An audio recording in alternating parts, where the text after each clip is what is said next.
전도서 강해의 8번째 시간이 되었습니다. 틴 케일러 목사님이 쓴 고통에 답하다라고 하는 책에 사랑하는 아들을 잃은 사람의 한 남자에 관한 이야기가 나옵니다. 그래서 위로가 필요한 상황인데 어떤 사람이 위로가 되었는지, 어떤 경우가 위로가 되었는지 그 이야기를 이렇게 써놓았습니다. 누군가 다가오더니 하나님의 역사, 이런 일이 벌어진 이후 죽음 이후의 소망 같은 이야기를 끝도 없이 늘어놓았다. 이미 다 알고 있는 진리들이었다. 하지만 감동이 없었다. 내 앞에서 사라져 주길 바랄 따름이었다. 마침내 그가 돌아갔다. 또 다른 이가 다가와 곁에 앉았다. 이번엔 말이 없었다. 질문으로 말문을 열려 하지도 않았다. 1시간 남짓 곁에 가만히 앉아서 내가 하는 이야기를 듣고 간단히 대답하고 담백한 기도를 드리고 자리에서 일어났다. 감동을 받았다. 그를 보내기가 너무 아쉬웠다. 진정한 소통과 위로라고 하는 것이 많은 말들 속에 있는 것이 아니라 공감하는 마음과 경청하는 것에 있다는 사실을 깨닫게 해주는 그런 글이라고 하는 생각이 들었습니다. 하나님은 우리의 유일하신 경배의 대상입니다. 이 예배, 우리가 지금 예배를 드리고 있는데 이 예배가 얼마나 중요한 것인가라고 하는 것은 우리 주 예수 그리스도의 십자가를 보면 알 수가 있습니다. 우리의 죄를 대신하여 예수님께서 왜 죽으시고 부활하셔야 하셨겠습니까? 우리를 구원하시기 위함인데 구원하심으로 끝나는 것이 아니잖아요. 우리가 구원받고 이렇게 하나님 앞에 예배자로 서 있지 않습니까? 우리의 이 지상에서의 예배는 완전하지는 않아요. 그러나 천상에서의 예배가 있다. 완성된 하나님의 나라에서의 예배의 모습을 요한계시록이 잠깐 이렇게 보여주고 있는데 그 영광스러운 예배, 주름 잡힌 거나 티나 흠이 하나도 없는 완전한 예배의 모습을 보여주고 있지 않습니까? 이 일을 위해서 예수님께서 우리를 위하여 죽으시고 부활하신 거 보면 이 예배가 얼마나 중요한 것인지를 깨닫게 된다는 것입니다. 우리가 속죄관계 전도에 대한 광고를 드렸어요. 그래서 마음을 좀 모아주시면 그냥 광고로 듣고서 흘리지 말고 복음을 전하는 이 일에 관심을 써주시고 기도를 해주시기를 부탁을 드립니다. 그런데 왜 우리가 세상 속에서 관계를 맺고 있는 사람들에게 복음을 전해야 하는 것이냐? 그 궁극적인 이유도 예배에 있는 것입니다. 세상에는 아직도 하나님을 모르고 하나님을 예배하지 않는 사람들이 너무나 많기 때문에 그들을 복음을 전함으로 말미암아 우리처럼 예배자로 서도록 하기 위하여 우리가 복음을 전하는 것이지요. 그런데 본문 말씀을 보면 예배자에게 요구되는 태도가 있다는 사실을 알게 되는 것입니다. 그것이 바로 하나님의 말씀을 귀를 기울여서 경청하는 태도라 하는 것입니다. 1절과 2절 말씀입니다. 너는 하나님의 집에 들어갈 때에 내 발을 삼갈지어다. 가까이 하여 말씀을 듣는 것이 우매한 자들이 제물을 드리는 것보다 나으니 그들은 악을 행하면서도 깨닫지 못함이니라. 너는 하나님 앞에서 함부로 입을 열지 말며 급한 마음으로 말을 내지 말라. 여기 보면 우매한 예배자의 모습이 나와요. 예배자인데 어리석은 예배자라는 거예요. 이 사람은 왜 어리석은 예배자? 예배자는 다 귀한 것인데 이 사람을 왜 우매하다라고 전도자가 이야기하는 것일까? 이 사람이 성전에 들어가서 예배하는 모습을 그리고 있어요. 이 사람의 손에는 제물이 들려 있습니다. 구약시대 하나님 앞에 성전에 나갈 때는 반드시 예배 제물이 필요했거든요. 그래서 소나 양이나 또 곡식으로 드리는 예배도 있으니까 손에 제물이 들려 있었습니다. 성전에 나가서 제물을 드렸다는 것이 잘못인 거, 잘못 아니라니까요. 꼭 필요한 것이었다니까요. 이 사람이 무슨 흠이 있는 제물을 드렸다는 뜻인가? 저는 거, 말라기에 보면 흠이 있는 제물을 드린 사람들에 관한 이야기가 나오지만 여기에는 그런 모습이 전혀 나오지 않다는 것입니다. 잘못된 예물을 드린 것이 아니에요.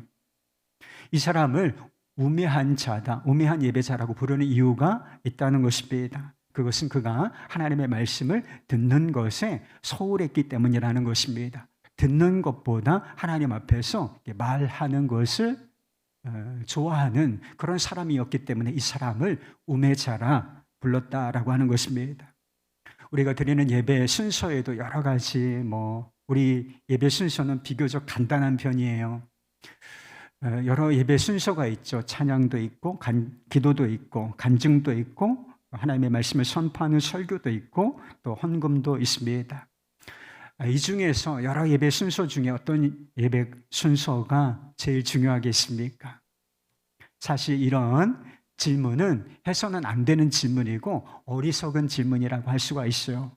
모두 다 중요하고 꼭 필요한 순서들이기 때문인 것입니다. 우리를 구원하신 하나님의 이름을 높여드리고 하나님을 영화롭게 하는 이 찬양이 얼마나 중요한 것이겠습니까?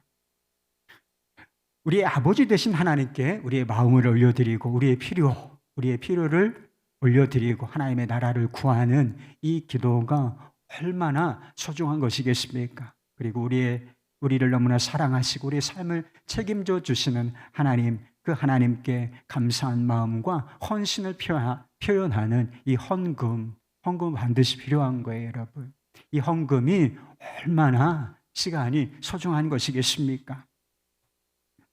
전도자가 강조하고자 하는 것은 하나님에 대한 조심스럽고 신중한 태도가 필요하다는 것입니다. 그리고 그 신중한 태도는 하나님의 말씀을 경청하는 것으로서 나타나야 한다고 말씀하고 있는 것입니다. 여러분은 하나님의 말씀을 경청하고 계신가요?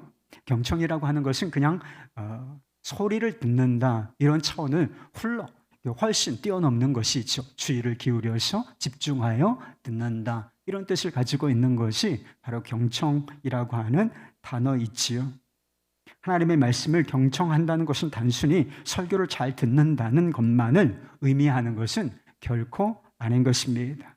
일상생활 속에서 하나님의 말씀을 읽고 묵상하고 또 적극적으로 하나님의 말씀을 배우는 것까지를 포함한 활동, 이것이 하나님의 말씀을 경청한다라고 하는 그런 의미라 하는 것입니다. 그러나 예배 중에는 설교가 하나님의 말씀을 선포하고 듣는 통로가 되는 것은 분명한 사실입니다. 설교가 곧 하나님의 말씀은 아니에요. 하나님의 말씀에 근거하여 하나님의 말씀을 선포하는 것이 있지요. 우리 중에 찬양하기를 좋아하는 분들이 있습니다. 저도 우리의 찬양이 더 깊고 더 활기차고 더 강력해졌으면 하는 소원이 있습니다. 그래서 아주 조용히 찬양하는 것, 저는 그건 나쁜 것은 아니라고 생각합니다. 그러나 조금 더 활기 있게 또 강력하고 열정적으로 찬양하면 좋겠다라고 하는 마음의 소원이 있어요. 그래서 여러분 찬양할 때 조금 더 적극적으로 한번 찬양해 보세요. 소리를 크게 내세요. 우물거리지 말고 제발. 소리를 내서 분명하게 내서 적극적으로 할 수 있으면 일어나서 손을 들고 이런 찬양의 모습을 좀 보이시면 좋겠습니다. 그런데 간혹 열정적으로 찬양하다가 설교 시간이 되면 태도가 바뀌는 분들이 있어요. 실제로 우리 중에 지금 귀를 막고 계시는 분은 없으시죠? 귀를 막고 계시는 분은 아무도 없지만 찬양이 끝나면 귀를 닫는 것처럼 보이는 그런 분들이 있어요. 제가 그걸 정확하게 100% 파악해낼 수가 없지만 그냥 대략 모습을 보면 귀를 닫고 계시구나 라고 하는 정도를 감지할 수 있는 그런 상황이 있습니다. 좀 전에 그렇게 젊은이들 경우에 그런 상황이 좀 많아요. 좀 전에 그렇게 열정적으로 찬양하던 그 모습, 그 찬양, 그게 진짜인지를 생각해 봐야 하는 것이죠. 찬양의 열기가 끝나고 말씀이 선포되기 시작했는데 귀를 닫는다. 그 찬양 진짜일까요? 여러분이 생각하기에 좋은 설교가 어떤 설교인가요? 좋은 설교. 설교 좋은 거 좋죠 그러나 설교는 사실 좋은 설교는 큰 의미는 없는 것입니다. 하나님의 말씀에 근거하여 진실하게 선포되면 그게 다 좋은 설교인 것이죠. 근데 일반적으로는 사람들이 좋은 설교 또 그렇지 않은 설교를 구분을 하지요. 여러분이 생각하기에 좋은 설교는 어떤 설교입니까? 생각이 좀 다를 수는 있지만 공통적인 생각이 있다. 라고 하는 사실을 들었어요. 스펄전 목사님이 설교의 황제다, 너무나 설교를 세계적으로 설교 잘하기로 유명하셨던 그분이 청중들을 향해서 설교 듣는 태도에 대해서 이야기한 적이 있어요. 사람들이 어떤 설교를 좋아하냐, 묻지도 않고 따지지도 않고 짧은 설교를 좋은 설교라고 생각한다 라고 하는 것입니다. 짧은 설교가 나쁜 설교라는 뜻 아니고 긴 설교가 좋은 설교라고 하는 뜻도 결코 아닌 것입니다. 설교자들도 저 같은 설교자 마음을 다해서 지루하지 않게, 설교를 지루하게 하면 되겠습니까? 지루한 경우가 생기지만 설교를 늘 그렇게 지루하게 하면 안 되잖아요. 저도 그래서 최선을 다해서 지루하지 않게 여러분이 이해할 수 있도록 잘 들려지는 방식으로 설교를 준비하려고 애를 쓰는 편입니다. 이것이 설교자의 의무인 것이죠. 그러나 그토록 짧은 설교를 청중들이 선호한다는 것이 보여주는 것이 있다라고 하는 뜻인 것입니다. 예배의 대상이 되시는 하나님을 존중하고 그분의 말씀을 경청하려고 하는 태도가 있느냐. 그냥 무조건 짧으면 좋아. 그래서 예배 시간이 좀 단축되었으면 좋겠다. 이렇게만 생각한다면 그게 진짜 예배자인가? 하나님을 존중하는 태도인가? 그것이 하나님의 말씀을 경청하는 자의 모습인가? 물어야 한다는 것입니다.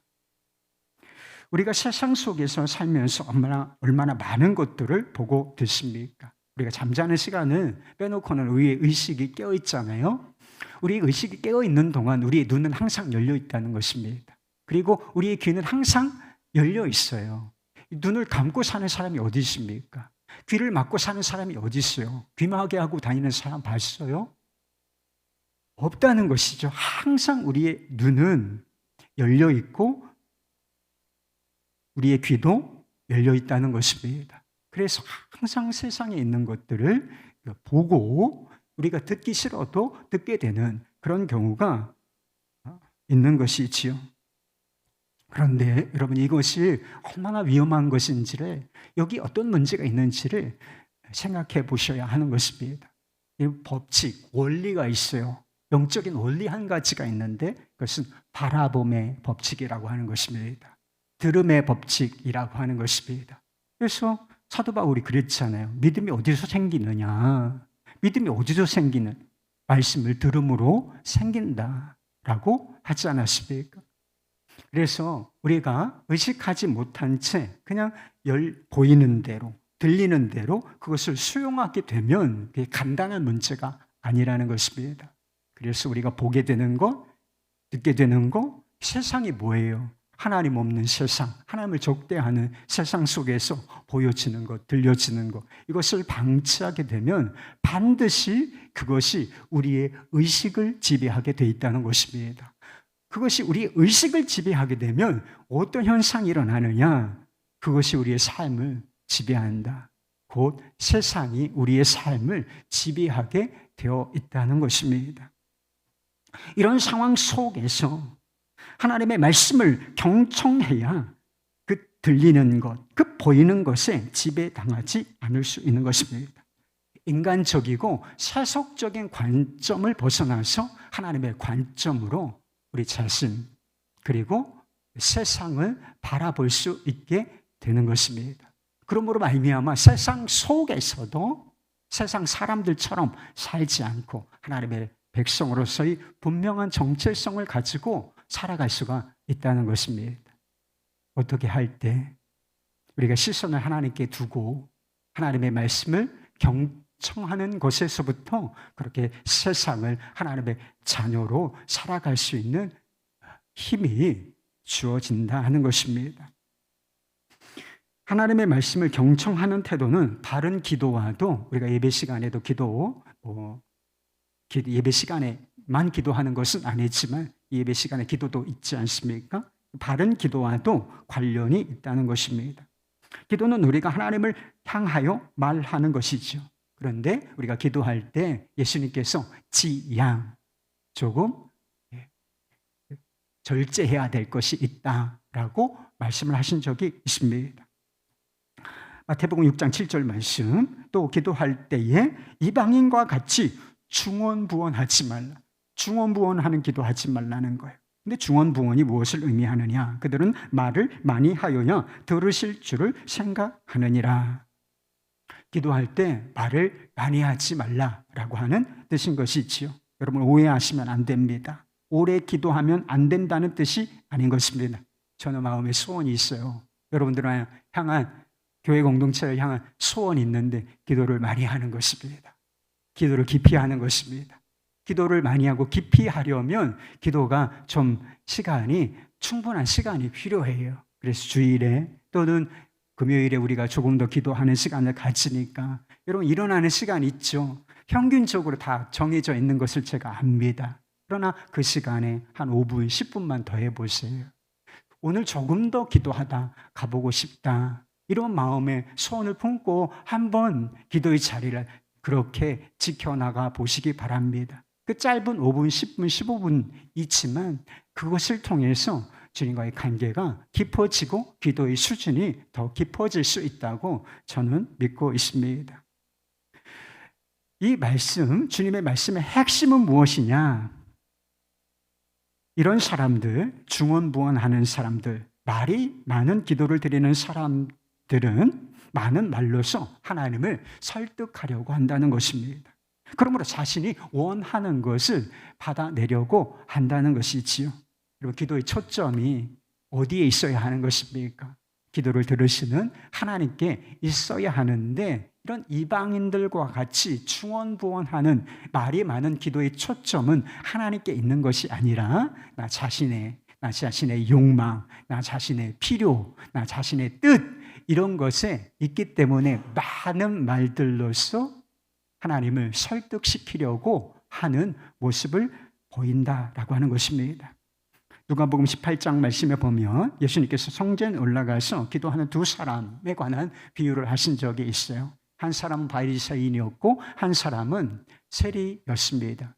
죄인이라고 여겨졌던 세리. 바리새인은 성전 앞에 서서 사람들이 잘 보이는 곳에 서서 손을 들고서 이것까지는 아무 문제가 없어요.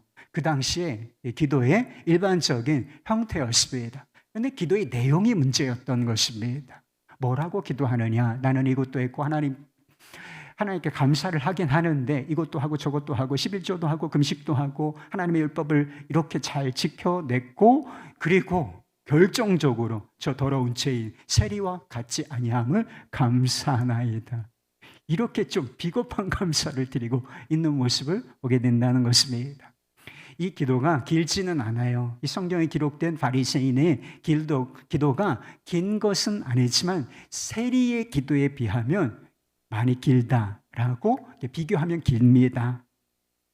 세리는 하나님을 쳐다보지 못하고 자기 가슴을 치면서 이렇게 짧은 기도를 드리지요. 하나님이여 나를 불쌍히 여기소서 나는 죄인이로소이다. 그래서 저는 이것도 하고 이것도 하고 이것도 하고 저 세리와도 같지 아니하고 여기에 비하면 아주 간단하게 하나님 앞에서 자신이 죄인임을 인정하고 하나님의 자비를 구하는 짧은 기도를 드릴 뿐이었다는 것입니다. 바리새인이 왜 자신이 한 일을 업적 보고서 공적 보고서처럼 일일이 열거한 것이겠습니까? 그의 기도의 중심이 하나님이 아니라 자기 자신과 자기 자신의 공로, 의에 있었기 때문인 것입니다. 이방인처럼 자기 욕망에 있든지 자기 필요에 있든지 또 이 바리새인처럼 기도의 중심이 자기 자신과 자기의 의, 공로에 있든지 말이 많아지게 되어 있다. 기도의 중심이 우리 자신에게 있으면 말이 많아지게 되어 있다라고 하는 사실을 성경이 보여주고 있는 것입니다. 우리의 기도를 살펴보면 사실 안 해도 괜찮은 말들이 많다는 사실을 여러분이 드리는 기도를 한번 생각해 보세요. 곰곰이 생각해 보면 안 해도 되는 말들이 많다는 사실을 깨달을 수가 있어요. 하나님이 어떤 분이신지를 깊이 이해하고 하나님은 전능하시고 모든 것을 아시며 나를 사랑하시고 나의 필요를 책임져 주시는 아버지이시다. 이런 하나님의 성품을 우리가 붙들고 바라보고 그리고 또 한 가지 중요한 태도. 말씀하셔서 주의 종이 듣겠나이다. 이런 태도를 가지고 있다면 우리의 기도를 점검해 본다면 이런 말은 안 해도 되는 것이었구나. 뭐 쓸데없는 것은 없지만 하나님 앞에서 우리가 하는 말, 기도가 쓸데없는 것은 없어요. 그렇지만 이런 기도는 안 해도 되는 거였구나 라고 하는 사실을 깨닫게 될 것입니다. 마틴 루터가 기도할 때 말을 줄여야 하는 이유에 대해서 이런 이야기를 한 적이 있어요. 인간이 처한 상황을 기억하라. 하나님이 크신 위엄으로 하늘에 계시며 우리는 이 땅 위에 있는 벌레 같은 존재다. 우리의 판단으로는 하나님이 하시는 일에 대해 아무런 말도 할 수 없다. 하나님이 하시는 일에 대해 아무런 말도 할 수 없다. 하나님이 말씀하시게 하라. 하나님의 뜻에 대해 왈가왈부하지 말고 자신의 생각대로 모든 것을 통제하려 하지 말라. 만사를 결정하고 완전케 하시는 분은 하나님이시다. 왜냐하면 그는 하늘에 계시기 때문이다. 독일어로는 이 모든 것을 이렇게 표현한다.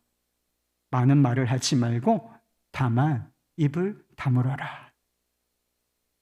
아우구스티누스라고 하는 초대교회 교부라고 불러요. 아우구스티누스가 기도에 관해서 이런 이야기를 한 적이 있어요. 기도할 때 피해야 하는 것은 많은 기도가 아니라 많은 말들이다. 이 말을 이해하실 수가 있겠습니까? 할 수 있다면 여러분 기도를 자주 하시기 바라요. 그리고 기도를 많이 하시기를 바랍니다. 기도를 오래 하시기를 바라요. 그러나 많은 말을 피하시기를 바랍니다. 우리가 신중하게 하나님 앞에 나아가고 그분을 존중하고 그분이 어떤 분이신지를 우리가 붙잡으며 하나님의 말씀을 경청하려고 하는 태도가 있으면 이게 무슨 뜻인지를 이해할 수가 있다는 것입니다. 우리가 피해야 할 것은 많은 기도가 아니라 긴 기도가 아니라 많은 말들이다.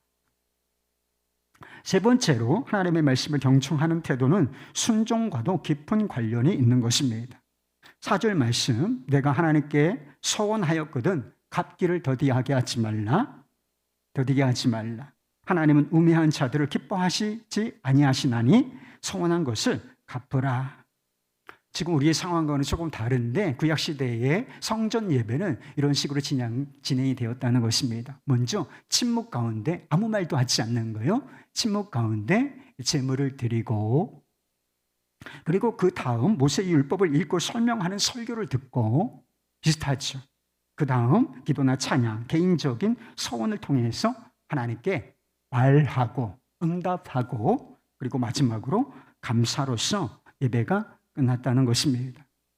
사무엘상에 보면 성전에서 기도하던 한 여인, 애통하게 하나님께 간절한 마음으로 자기 마음의 소원을 아뢰던 한 여인이 나오죠. 그녀의 이름은 한나였습니다. 한나가 아들을 주십사라고 기도할 때 소원을 해요. 하나님께서 이 아들을 제게 허락해 주신다면 이 아들 주님께 바치겠습니다. 소원을 했어요. 하나님께서 아들을 주셨고 한나는 소원대로 그 소원을 갚았습니다. 그래서 사무엘을 주님께 바쳐요. 그래서 그 귀한 아들 자기 집에서 양육하지 않고 엘리 제사장으로 하여금 성전에서 양육되도록 한다는 것입니다. 그런데 한나와는 달리 소원을 하고도 갚지 않는 사람들, 그 소원을 지키지 않는 사람들이 많이 있었던 것 같습니다. 전도자는 그를 우매자라고 부르고 있습니다. 소원을 갚지 않는 것보다 차라리 소원하지 않는 것이 더 낫다. 이렇게 말씀하고 있다는 것입니다. 여러분은 예배나 기도 중에 하나님께 소원을 하신 적이 있습니까? 어떤 맹세를 한 적이 혹시 있으신가요?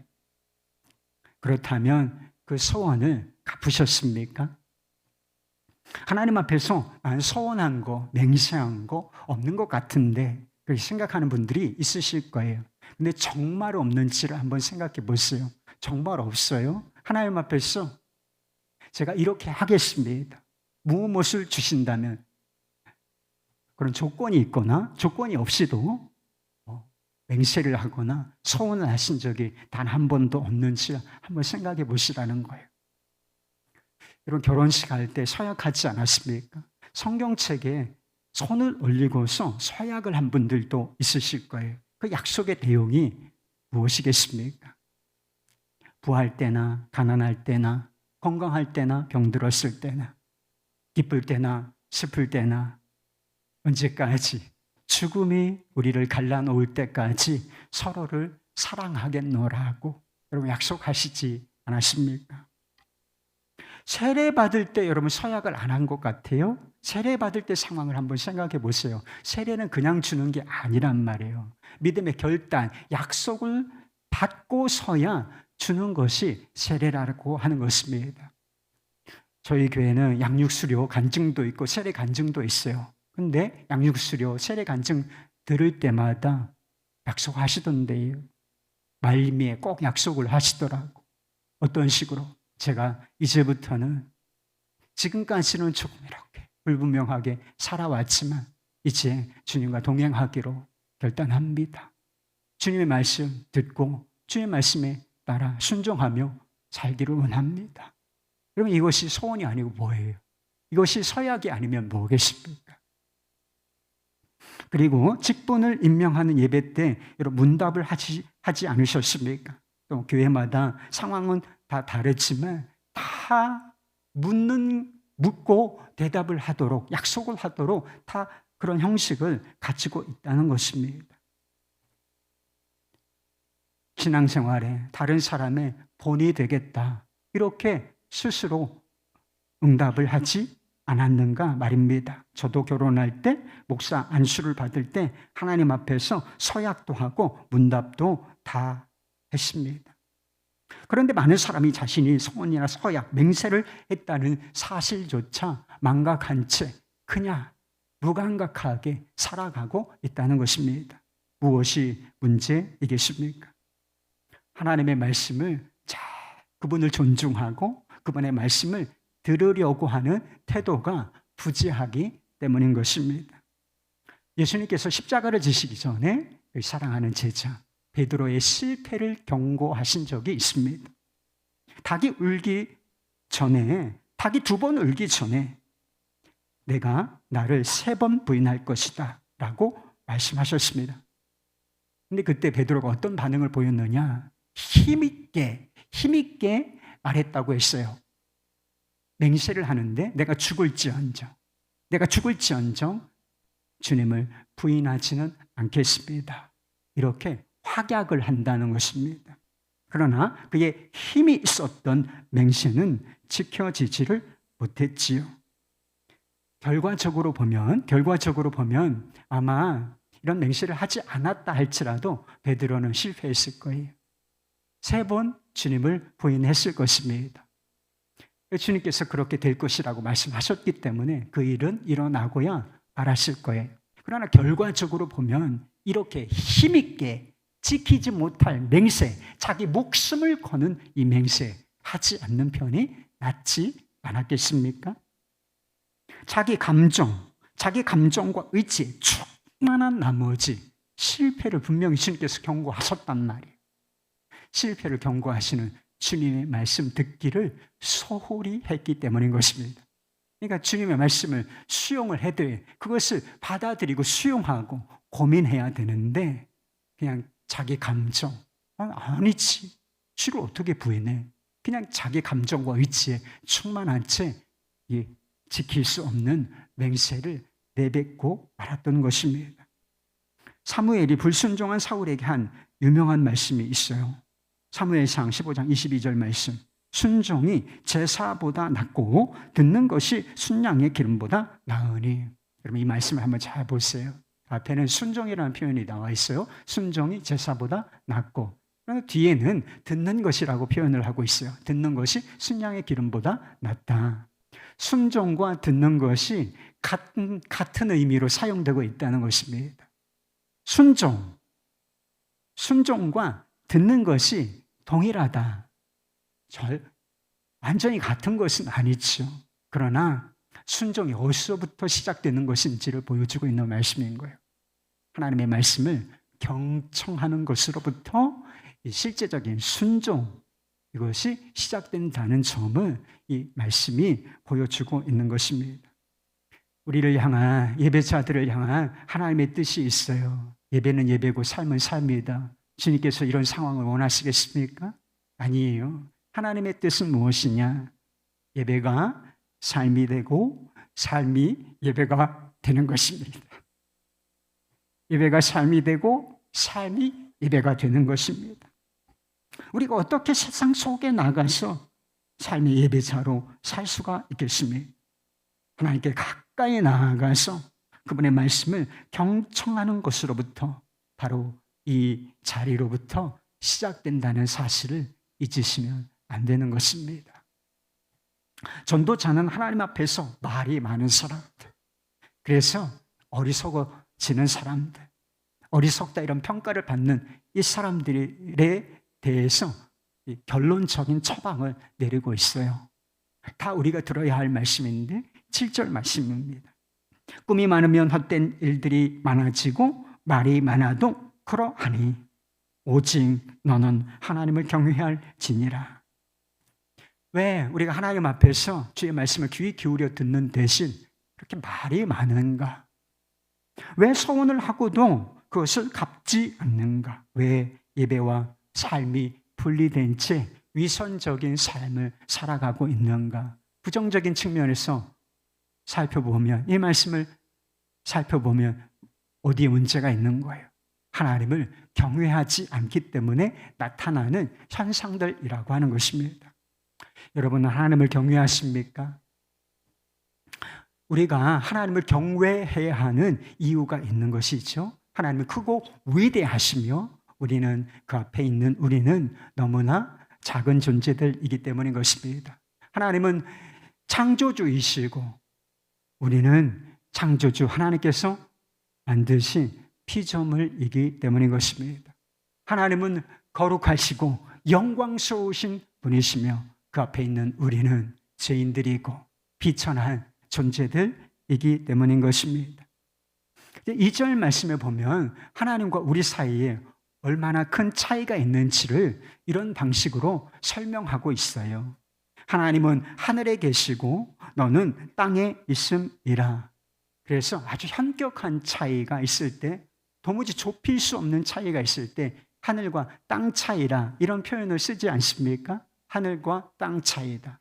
하나님과 우리 사이에 그런 차이가 있다는 것입니다. 도무지 좁혀지지 않는 존재적인 차이, 존재적인 간격이 있음을 이런 식으로, 이런 방식으로 묘사하고 있는 것입니다. 땅에 있는 너무나 작은 먼지 같은, 벌레 같은 존재가 하늘에 계신 이 우주를 통치하시는 하나님을, 하늘에 계신 하나님을 바라보는 장면을 한번 머릿속으로 그려보십시오. 나는 여기 있어요. 근데 하나님은 하늘 저 위에 계시다. 근데 하나님을 바라볼 때 어떻게 바라봐야 되겠어요? 머리를 들어서 위를 올려다 봐야 하지 않겠습니까? 이것을 우러러 본다고 하는 것이 있지요. 그것이 크고 거룩하신 하나님을 바라보는 올바른 태도라고 하는 것입니다. 그리고 그것이 예배의 핵심이라고 말씀하고 있는 것입니다.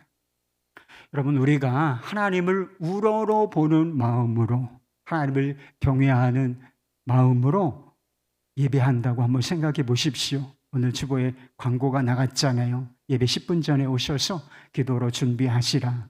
이런 광고가 필요하겠는지를 한번 생각해 보세요. 우리 모두가 다 하나님을 우러러보는 마음으로 이 현장에, 예배 현장에 온다면 이런 광고가 필요할까? 선포되는 말씀에 여러분들이요, 귀를 기울여 주십시오. 이런 이야기가 필요하겠는지를 한번 생각해 보세요. 필요 없어요, 여러분. 기쁘고 감사하고 그리고 막 춤추며 뛰면서까지 아주 활기차게 예배할 수 있지만, 그러나 무례하거나 경솔하지 않을 것입니다. 자신의 필요나 문제를 주님 앞에 솔직하게 또 간절한 마음으로 쏟아놓을 수는 있지만 이러저러한 말, 진짜 많은 말들로 하나님을 피곤하게 해드리지는 않게 될 것입니다. 하나님의 마음과 뜻을 구하게 될 거예요. 결코 소원이나 서양 맹세를 가볍게 생각할 수 없을 것이고 예배와 삶이 분리되는 이 위선을 결코 가벼운 문제로 생각할 수 없지 않겠습니까? 욥은 이해할 수 없는 고난 앞에서 친구들과 논쟁하면서 하나님 앞에서 질문을 쏟아놓아요. 이해가 안 되니까 왜라는 질문, 내가 왜 이런 고난, 이런 고통을 겪어야 하는 것입니까? 나중에는 하나님을 탄핵하기까지 해요. 하나님보다 자기가 의롭다고 막 이런 주장까지 막 달린다는 것입니다. 근데 하나님께서 침묵하고 쭉 침묵하고 계시다가 38장에 하나님께서 욥 앞에 등장을 하시게 되는 것입니다. 그런데 이상한 현상이 일어나요. 그렇게 많은 질문과 폭풍 질문이라고 하죠. 폭풍 질문과 불평을 쏟아내던 욥이 입을 닫아요. 그래서 스스로도 내가 입을 닫겠다라고 하는 표현을 하고 입을 닫고 그 대신 경청하는 자, 하나님의 말씀을 듣는 자로 서게 된다는 것입니다. 하나님께서 욥이 당하는 고난의 이유를 자세히 설명해 주셨기 때문이 아닌 것입니다. 욥이 쏟아내었던 폭풍 질문, why? 이것에 대해서는 하나님께서 한마디도 해주신 적이 없어요. 설명 안 해주셨다. 근데 하나님께서 하신 일이 있는데 욥의 시선을 끌어올리시는 거예요. 땅에 있고 자신에 있고 자신의 고통 속에 있었던 그의 시선을 태초에로, 하늘에로, 창조대로, 하늘 위로 끌어올리시는 그 일을 하신다는 것입니다. 너는 대장부답게 허리를 묶고 대답하라. 내가 이 세상을 창조할 때 너는 어디에 있었느냐? 이런 식의 질문을 하신다. 욥이 폭풍 가운데서 말씀하시는 창조주 하나님, 모든 것을 마음대로 하시고 자유롭게 통치하시는 하나님, 그분을 우러러 보게 되었기 때문에 그 많던 질문, 입을 닫고 경청하는 자의 모습으로 서 있었다는 것입니다. 우리는 크고 거룩하신 하나님 앞에 가까이 갈 수 없는 죄인들이었어요. 그래서 하나님이 얼마나 위엄이 크신 분이시냐, 거룩하신 분이시냐, 말씀에 그런 뜻이 있어요. 하나님은 소멸하시는 분이시다. 죄를 가진 죄인이 하나님 앞에 나가면 어떻게 될 줄 아십니까, 여러분? 영원히 다 죽는 거예요. 그런데 예수님께서 십자가에서 희생 제물이 되어 죽으심으로 하나님을 어떻게 부를 수가 있게 되었는가? 나의 아빠, 아버지라 부를 수 있게 되었다는 것입니다. 창조주 하나님, 이 세상의 통치자이신 하나님께서 나의 아빠, 아버지이시다. 여러분, 이것이 얼마나 놀라운 축복인 것입니까? 우리가 누릴 축복, 우리가 누릴 특권, 우리의 인생 다 여기에 녹아 있는 것입니다. 그러나 우리가 잊지 말아야 할 사실도 있는 것입니다. 하나님께서 하늘에 계신 우리 아버지이시라는 것입니다. 하나님은 우리의 아빠, 아버지이시지만 그분은 하늘에 계신 분이시라 하는 것입니다. 그래서 예수님께서 제자들에게 기도를 가르칠 때 기도를 이리 시작하라 말씀하셨죠. 하늘에 계신 우리 아버지요, 아버지의 이름이 거룩히 여김을 받으시오며, 이렇게 기도하라고 가르쳐 주시지 않았습니까? 예수님 때문에 하나님과 너무나 가깝고 친밀한 관계가 되었지만 그분은 여전히 우리가 우러러 보아야 할 존재이시라 하는 것입니다. 우리 아빠이신 하나님과 크고 거룩하신 하나님에 대한 친밀함과 경외, 하나님을 사랑하는 마음과 두려워하는 마음, 여러분, 이것은 그냥 형식적으로 생각하면, 가볍게 생각하면 충돌하는 것이지만 결코 충돌하는 것이 아닌 것입니다. 우리 주 예수 그리스도 안에서 이 둘은 하나인 것입니다.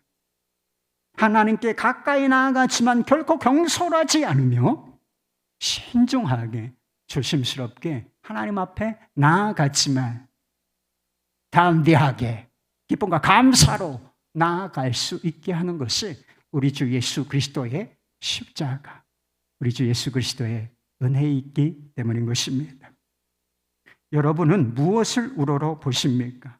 우리가 올려다보는 것, 우러러 보는 것이 우리의 주인이에요. 우리가 돈을 우러러 보지 않습니까? 성공을 우러러 보잖아요. 그럼 반드시 그것에 지배를 받게 되어 있다.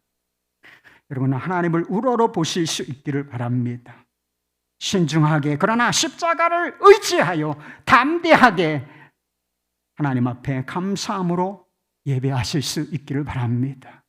그리고 모든 순간에, 예배 중에 모든 순간에 하나님의 말씀을 귀 기울여 경청하실 수 있기를 바랍니다. 하나님께서 여러분의 삶을 은혜롭게 통치해 주실 것입니다. 우리 모두 하나님께서 기뻐하시는 예배자로 설 수 있기를 예수 그리스도의 이름으로 축원합니다.